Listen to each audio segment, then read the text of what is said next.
Պարոն Գևորգյան, շնորհակալ եմ մեր գործընկերոջը ներկայացնելու համար։ Կարծում եմ կարևոր է ընդգծել, որ ինչպես նախորդիվ, այնպես էլ այս դեպքում էլ Ուժեղ Հայաստան խմբակցության կողմից յուրաքանչյուր հնարավորության կամ պաշտոնի առաջադրման տեսանկյունից միշտ էլ կան մի շարք թեկնածուներ, որոնց թեկնածությունը կարող ենք առաջադրել եւ որոնք կարող են պատասխանատվությունը ստանձնել եւ նաեւ իրենց գործողություններով միմիայն արդյունավետությունը ապահովեն։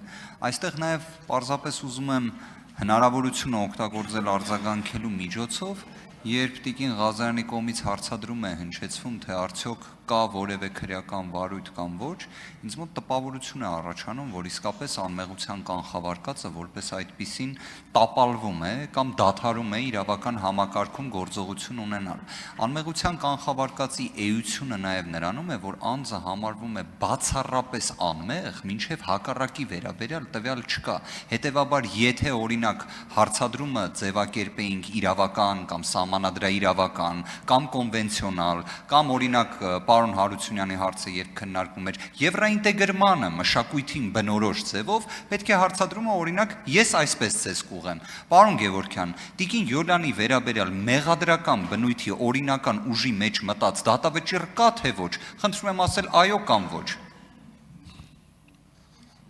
Պարոն Վարդևանյան, դուք ավելի ճիշտ եք ներկայացնում իրավական ձևակերպումները։ Ինչ վերաբերվում է մեր թեկնածուներին, անցած անգամ էլ եմ ես նշել, որ մեր թեկնածուներից շատերը իրենց գիտելիքներով, փորձով պիտի լինեն հանձնաժողովներում եւ փորձեն առավելագույնս արդյունավետ լինեն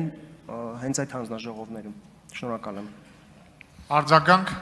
Ես էլ եմ շնորհակալ պարոն Գևորգյան, պարզապես կարելի է նաև ընդգծել, որ բոլոր այն թեկնածուները, որոնք քննարկվել են, բոլոր մեր գործընկերները, որոնք ներկա են, որևէ մեկի վերաբերյալ նույնիսկ դրանց քաղաքական հետապնդում հանդիսանալու ակնհայտ բաղադրիչի պայմաններում ընթացքի տեսանկյունից է, բայց օրինական ուժի մեջ մտած մեղադրական բնույթի դատավճիռ, այսինքն սահմանադրության անմեղության կանխավարկածը հաղթահարող որևէ տվյալ չկա, այդ թվում Տիկին Յոլյանի դեպքում։ Շնորհակալ եմ։